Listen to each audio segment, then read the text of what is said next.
এই ভয়ঙ্কর গরমে পেটকে ঠান্ডা রাখার জন্য, তার সাথে শরীরকে হেলদি ফুর্তিলা রাখার জন্য আমাদের কিন্তু এই নাস্তাটা অবশ্যই বানানোর দরকার। কোনো রকম তেলে ফ্রাই না করে কম মশলাতে এই রকম যদি টেস্টি রেসিপি আমরা প্রত্যেক দিন পেয়ে যাই, তাহলে তো আমরা প্রায় রোজই এটা বানিয়ে খেয়ে নেব। এতে আপনারা প্রোটিনও পাবেন প্লাস ফাইবারও পাবেন। তাহলে চলুন বন্ধুরা, দেরি না করে শুরু করা যাক। আর রেসিপিটা ভালো লাগলে অবশ্যই কিন্তু একটা লাইক করে দেবেন। আর আজকের এই রেসিপিটা বানানোর জন্য সবার প্রথমে এখানে আমাদের লাগবে গোটা মুগ ডাল, যে ডালটা গরমে খাওয়া খুবই ভালো মনে করা হয়।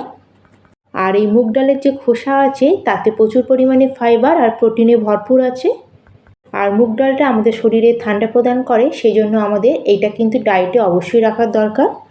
আর এখানে আমি 1 কাপ মুগ ডাল নিয়েছি, 200 গ্রাম মতো হবে। আর ডালটাকে আপনারা ওভারনাইটও সোক করতে পারেন, কিন্তু আমি ডালটাকে প্রায় 5 ঘন্টার জন্য ভালো করে জলে ভিজিয়ে রেখেছিলাম। আর ডালটা আমার খুব ভালো মতো ভিজে গেছে। এখন পুরো জলটা আমরা ডালের ফেলে দেবো। আর জলটাকে পুরো ফেলে দিয়ে এখন আমরা একটা গ্রাইন্ডিং জারের মধ্যে পুরো মুগ ডালটাকে নিয়ে নেব। আর এখানে আমি খোসা সমেত মুগ ডাল দিয়ে বানাচ্ছি, আপনারা চাইলে নর্মাল মুগ ডাল দিয়ে বানিয়ে নিতে পারেন বা ছোলার ডাল দিয়েও এটা বানিয়ে নিতে পারেন, কিন্তু এখানে সবুজ মুগটা কিন্তু বাকি ডালের থেকে বেশি হেলদি। আর এবারে এর মধ্যে অ্যাড করে দেবো 1 টেবিল স্পুন মতো টক দই। আর দিয়ে দেবো এখানে 1/2 চামচ মতো গোটা জিরে। আর এখানে আমি 2 টুকরো মতো রসুন নিয়েছি, এটাকেও এর মধ্যে দিয়ে দেবো। আর তার সাথে এখানে একটা ছোট টুকরো আদা নিয়েছি, এটাকেও এর মধ্যে দিয়ে দিলাম। আর এখন কিন্তু এর মধ্যে কোনো রকম জল অ্যাড করছি না, জল ছাড়া এটাকে আমি পিষে নিয়ে আসবো। যদি পরে প্রয়োজন মনে হয় তাহলে জল অ্যাড করব। আর এখানে দেখুন বন্ধুরা, আমি ডালটাকে পিষে নিয়ে চলে এসেছি। আর যেহেতু সবুজ মুগ ডালটা একটু হার্ড হয়, সেজন্য এটাকে পেষার সময় চামচে করে একবার আমরা নাড়িয়ে নেব। আর প্রয়োজন অনুযায়ী সামান্য একটু জল দিয়ে এটাকে আমি আবার পিষে নেব। ডালটা যদি খুব ভালো মতো ভেজানো থাকে, খুব একটা জলের দরকার পড়ে না, সুন্দরভাবে এটা পিষে যায়। আর এটাকে পেষার জন্য কিন্তু আমার খুব একটা জল লাগেনি, সামান্য 2 থেকে 3 চামচ মতো জলে আমার এটা খুব সুন্দর মিহি করে আমার পেস্ট হয়ে গেছে। আর ডালের পুরো পেস্টটাকে একটা বাটির মধ্যে আমি ঢেলে নেব। আর যতটুকুনি ডাল লেগে আছে জারের মধ্যে, সেটাকে ধুয়ে 1-2 চামচ মতো জলের মধ্যে অ্যাড করে দেবো। আর ডালটাকে যতটা পারবেন এখানে ঘন রাখার চেষ্টা করবেন, বেশি পাতলা করবেন না। এবার আমাদের কী করতে হবে, এর মধ্যে অ্যাড করে দিতে হবে স্বাদ অনুযায়ী নুন। আর 1/4 চামচ মতো এখানে অ্যাড করে দিলাম হলুদ গুঁড়ো। আর নুন আর হলুদটা অ্যাড করার পরে ডালটাকে এখন আমাদের একটা হ্যান্ড হুইস্কার দিয়ে খুব ভালো করে এটাকে ফাটিয়ে নিতে হবে। আর এটাকে আমি কন্টিনিউ প্রায় 5 মিনিট মতো ভালো করে এটাকে ফাটিয়ে নিয়েছি, এটা আগের থেকে অনেকটা হালকা মতো হয়ে গেছে। আর এখন এর মধ্যে আমি অ্যাড করে দিচ্ছি 1/2 চামচ মতো খাবার সোডা। আর আপনারা এর জায়গায় 1 চামচ মতো ইনো ফ্রুট সল্ট অ্যাড করতে পারেন। আর এই সোডাটাকে অ্যাক্টিভেট করার জন্য আমি উপর দিয়ে সামান্য একটু লেবুর রস দিয়ে দিলাম, এটা না দিলেও হবে, তাতেও কোনো অসুবিধা নেই। আর এই খাবার সোডাকে আবার আমাদের হালকা হাতে খুব ভালো করে ব্যাটারের মধ্যে মিক্স করে নিতে হবে। আর এই খাবার সোডাটা দেওয়ার পরে আপনারা দেখবেন ব্যাটারটা আরও হালকা আর একটু ফ্লাফি মতো হয়ে গেছে। আর এখানে ইনো বা সোডা যেটাই ব্যবহার করুন না কেন, এটাও কিন্তু অ্যাড করার পরে কিন্তু এটাকে আমাদের বেশি দের রাখা যাবে না, সঙ্গে সঙ্গে আমাদের নাস্তাগুলো তৈরি করে নিতে হবে। আর এখানে ব্যাটারের কনসিস্টেন্সিটা দেখে নিন বন্ধুরা, ব্যাটারটা কিন্তু এরকমই একটু গাঢ় মতোই থাকবে।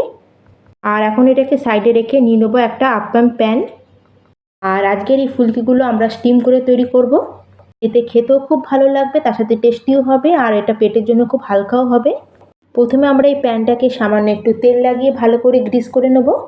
আর এখন আমরা ব্যাটারটা নেব, আর এইভাবে অল্প অল্প করে 1 চামচ করে ব্যাটার আমরা প্যানের মধ্যে দিয়ে দেবো, যেমন আমরা পকোড়া টকোড়া তৈরি করি ঠিক সেরকমই। আর সবথেকে ভালো কথা হচ্ছে যে বন্ধুরা, এইটা আপনারা বানিয়ে প্রায় 1 সপ্তাহ পর্যন্ত স্টোর করে রেখে খেতে পারেন। আর 1 চামচ করে ব্যাটার আমি পুরো মোল্ডের মধ্যে দিয়ে দিয়েছি। আর এটাকে একটু হালকা একটু ট্যাপ করে নেব। আর এদিকে কিন্তু গ্যাসে আমি আগের থেকেই জল গরম হতে বসিয়ে দিয়েছিলাম। আর এখন আস্তে করে আমরা প্যানটাকে বসিয়ে দেবো, আর এটাকে আমরা কভার করে প্রায় 10 থেকে 15 মিনিটের জন্য এটাকে আমরা মিডিয়াম ফ্লেমে স্টিম করে নেব। আর এগুলো খুবই সফট, জালিদার, একদম স্পঞ্জি আমাদের ফুলকিগুলো রেডি হবে।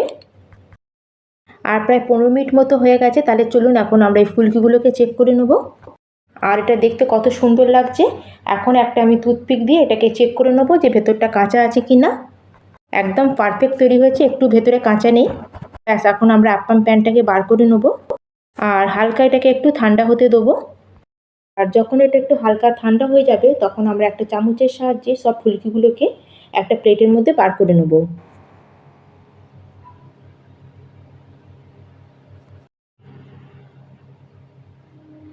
আর এইভাবে দেখুন বন্ধুরা আমি ফুলকিগুলোকে দু ব্যাচে পুরো রেডি করে নিয়েছি। আর যে কোনো চাটনি দিয়ে আপনারা শুধু এরকমও খেতে পারেন, এটাও খেতে খুব ভালো লাগে। আর দেখুন বন্ধুরা কতটা স্পঞ্জি তৈরি হয়েছে। আর একটা আমি আপনাদের ভেঙে দেখাচ্ছি, দেখুন বন্ধুরা। আর দেখুন ভেতরটা কতটা জালিদার স্পঞ্জি তৈরি হয়েছে আর কতটা সফট। আর দই বড়া বানানোর সময় যেরকম আমরা বড়াগুলোকে জলের মধ্যে ডুবিয়ে রাখি, ঠিক সেরকমই এখানেও আমাদের বড়াগুলোকে ফুলকিগুলোকে জলের মধ্যে ডুবিয়ে রাখতে হবে। তার জন্য এখানে আমি উষ্ণ গরম জল নিয়েছি, এখানে কিন্তু ফুটন্ত গরম জল নেবেন না। আর আমরা যে এখানে ফুলকিগুলোকে বানিয়েছি বা আপ্পামগুলো বানিয়েছি, এগুলো কিন্তু আমাদের এক এক করে জলের মধ্যে ডুবিয়ে দিতে হবে, যাতে এটা জলটা অ্যাবজর্ব করে আরও বেশি ফুলবে, তার সাথে আরও বেশি স্পঞ্জি হয়ে যাবে। আর তার সাথে যতটুকুনি পরিমাণে আমরা তেলের ব্যবহার করেছি পুরো তেলটাই জলের মধ্যে বেরিয়ে যাবে। ব্যাস, এখন এটাকে আমাদের জলের মধ্যে দিয়ে প্রায় 15 মিনিটের জন্য ছেড়ে দিতে হবে। আর যতক্ষণ এটা জলের মধ্যে ভিজবে ততক্ষণ আমরা ওইদিকে একটা চটপটা দইয়ের ব্যাটার রেডি করে নেব। আর তার জন্য এখানে মিক্সিং গ্রাইন্ডার নিয়েছি, আর তার মধ্যে আমি একদম অ্যাড করে দিচ্ছি অনেকটা পরিমাণে ফ্রেশ একদম ধনেপাতা। আপনারা চাইলে পুদিনা পাতাও সামান্য অ্যাড করতে পারেন। আর এখন এর মধ্যে ঝালের জন্য আমি অ্যাড করে দিচ্ছি একটা কাঁচা লঙ্কা, খুব বেশি এটাকে আমরা স্পাইসি বানাবো না। আর তার সাথে দিয়ে দিচ্ছি একটা শুকনো লঙ্কা, কিন্তু আপনারা আপনাদের পছন্দ অনুযায়ী ঝালের পরিমাণটা কম বেশি করে নিতে পারেন। আর ছোটো এক টুকরো আমি আদাও এর মধ্যে অ্যাড করে দিয়েছি। আর এটাকে কিন্তু আমি পেস্ট করার জন্য কোনো রকম জলের ব্যবহার করব না, এখানে আমি 3 চামচ মতো দই ব্যবহার করেছি। আর আমি এখানে অল্প একটু দই ব্যবহার করেছি, এটা দিয়ে আমরা এই পেস্টটাকে তৈরি করে নেব। আর এটাকে পিষে নিয়ে এসে একটা বাটির মধ্যে আমি ট্রান্সফার করে নেব। আর এটার যে ফ্লেভারটা আছে এটাই কিন্তু দইয়ের ব্যাটারটাকে এখানে খুবই চটপটা একদম টেস্টফুল তৈরি করে। আর এখন আমি এর মধ্যে অ্যাড করে দিলাম দই, এখানে আমি 1 কাপ দইয়ের ব্যবহার করেছি। আর এখানে বন্ধুরা দইটা কিন্তু একদম ফ্রেশ হওয়ার দরকার, আপনারা বেশি টক দই এখানে ব্যবহার করবেন না, তাহলে কিন্তু খেতে ভালো লাগবে না। আর দইটা অ্যাড করার পরে এখন এটাকে আমাদের খুব ভালো করে ফাটিয়ে নিতে হবে, যাতে এটা খুব ভালো মতো স্মুথ হয়ে যায়। আর এটাকে আমি খুব ভালো করে ফাটিয়ে নিয়েছি। আর এখন এর মধ্যে কিছু আমি মশলা অ্যাড করব। প্রথমে এখানে আমি অ্যাড করে দিলাম ভেজে রাখা ধনে জিরে শুকনো লঙ্কার একটা পাউডার। এবার এর মধ্যে দিয়ে দিচ্ছি আমি 1/2 চামচ মতো চাট মশলা, 1/2 চামচ দিয়ে দিলাম এখানে বিট নুন, তার সাথে এখানে অ্যাড করে দিলাম 1/2 চামচ সাদা নুন। আর এখন এটাকে আমাদের একটু পাতলা মতো করতে হবে, তার জন্য আমি মিক্সিং গ্রাইন্ডারটা যেতে ধনে পাতা পিষেছিলাম তার মধ্যে প্রায় 1 কাপ জল দিয়ে এটাকে ভালো করে ধুয়ে এর মধ্যে অ্যাড করে দিলাম। আর জলটা অ্যাড করার পরে এখন আমরা ভালো করে আবার এটাকে একটু মিক্স করে ফাটিয়ে নেব। আর এখানে দেখুন বন্ধুরা আমাদের এখানে এরকম একটা চটপটা দইয়ের ব্যাটার রেডি হয়েছে। আর এই সময় আপনারা একবার টেস্ট করে দেখে নেবেন, আর যদি আপনাদের পছন্দ থাকে আরও অন্য কোনো মশলা এর মধ্যে অ্যাড করতে পারেন। আর আপনারা যদি মিষ্টি খেতে পছন্দ করেন তাহলে এখানে আপনারা 1-2 চামচ মতো চিনিও অ্যাড করতে পারেন। আর এদিকে দেখুন বন্ধুরা আমাদের যে আপ্পামগুলো আমরা যে জলে ভিজে রেখেছিলাম প্রায় 15 মিনিট মতো হয়ে গেছে, আর তার সাথে এটা জল অ্যাবজর্ব করে খুবই সফটও হয়ে গেছে। ব্যাস, এখন আমাদের কি করতে হবে, এর মধ্যে যে এক্সট্রা জল আছে সেটা আমাদের হালকা হাতে এটাকে চিপে আমাদের জলটাকে বার করে নিতে হবে। আর এটাকে চিপে সোজা নিয়ে এসে আমাদের যে দইয়ের ব্যাটার বানিয়ে রেখেছিলাম তার মধ্যে আমাদের এটাকে অ্যাড করে দিতে হবে, যাতে এটা দইয়ের ফ্লেভার আর দইয়ের টেস্টটাকে অ্যাবজর্ব করতে পারে। আর এখন এটাকে আমাদের দইতে দেবার পরে আমরা এইভাবে খাবো না, এটাকে কিন্তু আমরা ঠান্ডা করে খাবো, যেহেতু এটা আমাদের গরমের জন্য রেসিপিটা বানাচ্ছি আর তার সাথে দইয়ের রেসিপি, সেই জন্য এটা যদি আমরা ঠান্ডা খাই তাহলে এটা পেটটাকে আরও ঠান্ডা রাখবে। আর এটাকে দইয়ের মধ্যে ডিপ করার পরে এটাকে প্রায় আমাদের 1 ঘন্টার জন্য এটাকে এরকমই ছেড়ে দিতে হবে। আপনারা চাইলে এটাকে শুধু এরকমও খেতে পারেন, কিন্তু এটাকে আরও চটপটা বানানোর জন্য এর উপরে একটা আমি তড়কা অ্যাড করব।